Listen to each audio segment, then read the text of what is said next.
मनुष्य स्वयं को स्वतंत्र समझता है, लेकिन उसका अधिकांश जीवन दूसरों के निर्णयों की परछाई में बीतता है। वह वही सोचता है जो उसे सोचने के लिए कहा गया, वही चाहता है जो उसे चाहना सिखाया गया, और उसी रास्ते पर चलता है जिस पर पहले से भीड़ चल रही होती है। उसे लगता है कि यह उसकी अपनी इच्छा है, जबकि वास्तव में यह उसकी आदत बन चुकी होती है। सुकरात ने इसी अज्ञान को सबसे खतरनाक स्थिति माना था, क्योंकि जब व्यक्ति यह भी नहीं जानता कि वह दास है, तब वह कभी मुक्त होने का प्रयास भी नहीं करता। भीड़ का अनुसरण इसलिए नहीं किया जाता क्योंकि वह सत्य होती है, बल्कि इसलिए किया जाता है क्योंकि वह आसान होती है। अकेले सोचने में साहस लगता है, और साहस हर किसी के पास नहीं होता। भीड़ कभी प्रश्न नहीं करती, वह केवल दोहराती है। भीड़ कभी सत्य की खोज नहीं करती, वह केवल परंपरा को आगे बढ़ाती है। जब कोई व्यक्ति भीड़ के साथ चलता है, तो उसे निर्णय लेने की जिम्मेदारी से मुक्ति मिल जाती है। असफलता की स्थिति में वह कह सकता है कि उसने वही किया जो सब कर रहे थे। यही सुविधा धीरे धीरे उसकी चेतना को सुन्न कर देती है। सुकरात का मानना था कि अज्ञान केवल ज्ञान की कमी नहीं है, बल्कि बिना सोचे माने गए विश्वासों का बोझ है। भीड़ वही बोझ है जो व्यक्ति के कंधों पर बिना उसकी अनुमति रख दिया जाता है। समाज भीड़ को पसंद करता है क्योंकि भीड़ को नियंत्रित करना आसान होता है। जो व्यक्ति प्रश्न करता है, जो प्रचलित मान्यताओं को चुनौती देता है, वह समाज के लिए असुविधाजनक हो जाता है। सुकरात को विषपान इसी कारण करना पड़ा, क्योंकि उन्होंने भीड़ की सोच को स्वीकार करने से इनकार कर दिया था। उन्होंने सिखाया कि बहुमत कभी सत्य का प्रमाण नहीं होता। सत्य का संबंध संख्या से नहीं, विवेक से होता है। लेकिन विवेक विकसित करने के लिए आत्मनिरीक्षण चाहिए, और आत्मनिरीक्षण के लिए अकेले खड़े होने की हिम्मत। भीड़ के पीछे चलने वाला व्यक्ति बाहरी रूप से सुरक्षित दिखता है, लेकिन आंतरिक रूप से खोखला होता चला जाता है। उसके विचार उधार के होते हैं, उसके लक्ष्य दूसरों द्वारा तय किए गए होते हैं, और उसका जीवन किसी और की परिभाषा पर आधारित होता है।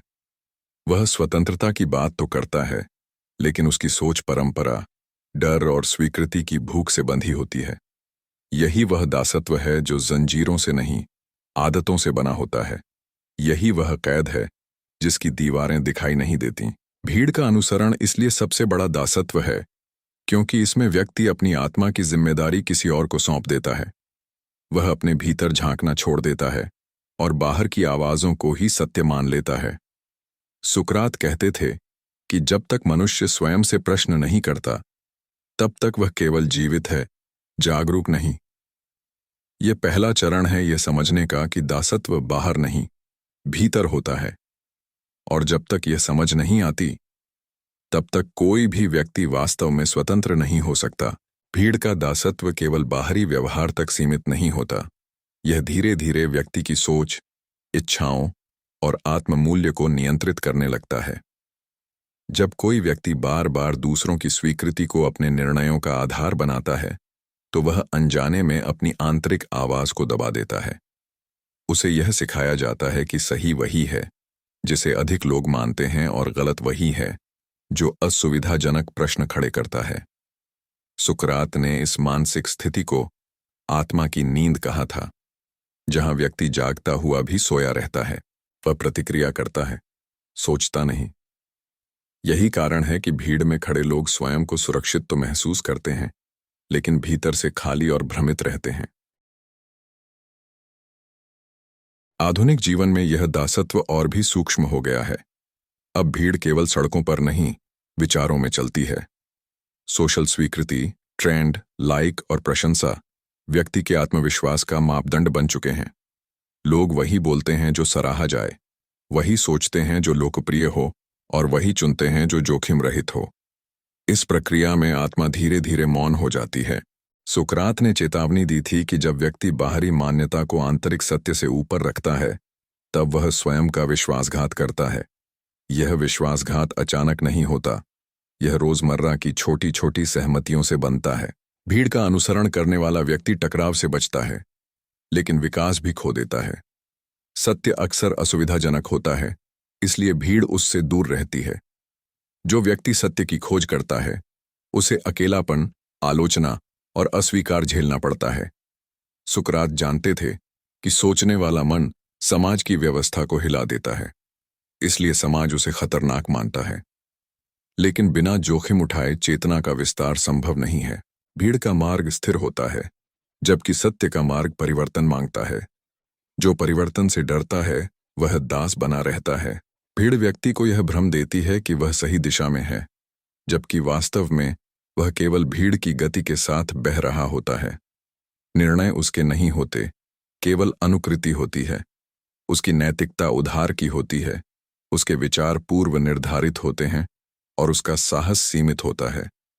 सुकरात के अनुसार यह सबसे खतरनाक स्थिति है, क्योंकि इसमें व्यक्ति स्वयं को नैतिक और समझदार समझते हुए भी अज्ञान में डूबा रहता है।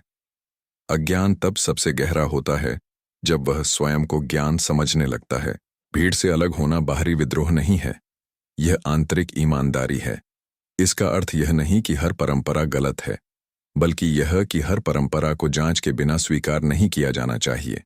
सुकरात का संदेश था कि जीवन को जिया नहीं, जांचा जाना चाहिए।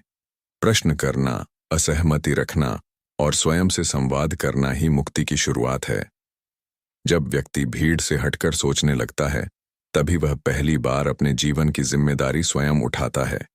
यही वह क्षण होता है जब दासत्व कमजोर पड़ने लगता है, लेकिन मुक्ति अभी दूर होती है। भीड़ से मुक्त होना किसी क्रांति का शोर नहीं है, यह एक शांत और कठोर आंतरिक अनुशासन है। इसका आरंभ दूसरों से नहीं, स्वयं से प्रश्न करने से होता है। जब व्यक्ति पहली बार अपने विश्वासों, आदतों और इच्छाओं से पूछता है कि क्या ये सच में उसके अपने हैं या केवल अपनाए गए विचार हैं, तभी चेतना जागना शुरू होती है। सुकरात का पूरा जीवन इसी आत्मसंवाद का उन्होंने सिखाया कि स्वतंत्रता बाहर से नहीं मिलती, वह भीतर विकसित की जाती है। जो व्यक्ति स्वयं के विचारों का स्वामी नहीं है, वह किसी भी व्यवस्था में दास ही रहेगा, चाहे वह कितना ही स्वतंत्र क्यों न दिखाई दे। आंतरिक स्वतंत्रता का अर्थ अकेलेपन को स्वीकार करना है। जो व्यक्ति भीड़ से अलग सोचता है, उसे समर्थन कम और विरोध अधिक मिलता है। समाज उसे घमंडी, विद्रोही या असामान्य कह सकता है, लेकिन यह कीमत चुकाए बिना विवेक विकसित नहीं होता। सुकरात जानते थे कि सत्य लोकप्रिय नहीं होता, वह स्पष्ट होता है, और स्पष्टता अक्सर असहज कर देती है। भीड़ की स्वीकृति छोड़ना आसान नहीं है, क्योंकि वह सुरक्षा का भ्रम देती है। लेकिन जो व्यक्ति इस भ्रम को तोड़ देता है, वही पहली बार वास्तविक साहस को जानता है। मुक्ति का मार्ग बाहरी सफलता से नहीं, आंतरिक ईमानदारी से बनता है। जब व्यक्ति वही बोलता है जो वह सच में सोचता है, वही चुनता है जो उसके विवेक को सही लगता है, और वही करता है जिसे वह जांच चुका है, तब वह धीरे धीरे भीड़ के प्रभाव से बाहर आने लगता है। यह प्रक्रिया धीमी होती है, लेकिन स्थायी होती है। सुकरात का मानना था कि एक जागरूक व्यक्ति 100 अचेतन लोगों से अधिक शक्तिशाली होता है, क्योंकि उसकी शक्ति संख्या में नहीं, स्पष्टता में होती है। भीड़ का अनुसरण छोड़ने का अर्थ समाज को नकारना नहीं है, बल्कि स्वयं को स्वीकार करना है। जब व्यक्ति स्वयं से सच्चा हो जाता है, तब वह दूसरों के साथ भी सच्चा हो पाता है। उसका जीवन प्रतिक्रिया नहीं, चयन बन जाता है। वह डर से नहीं, समझ से चलता है। यही वह अवस्था है जहां दासत्व समाप्त और स्वतंत्रता प्रारंभ होती है। स्वतंत्रता का अर्थ मनमानी नहीं, उत्तरदायित्व है। अपने विचारों, कर्मों और जीवन की पूरी जिम्मेदारी स्वयं उठाना ही वास्तविक स्वतंत्रता है। सुकरात ने मृत्यु को स्वीकार कर लिया, लेकिन भीड़ के झूठ को नहीं। यही उनके दर्शन की अंतिम परीक्षा थी। उन्होंने यह दिखाया कि शरीर को कैद किया जा सकता है, लेकिन जागृत आत्मा को नहीं। भीड़ का अनुसरण सबसे बड़ा दासत्व इसलिए है क्योंकि यह व्यक्ति को स्वयं से दूर कर देता है, और स्वयं से दूर व्यक्ति चाहे जितना भी सफल, सुरक्षित या सम्मानित क्यों न हो, वह भीतर से प्रतंत्र ही रहता है। जो स्वयं को जान लेता है वही भीड़ से मुक्त होता है, और जो भीड़ से मुक्त होता है वही वास्तव में जीना शुरू करता है।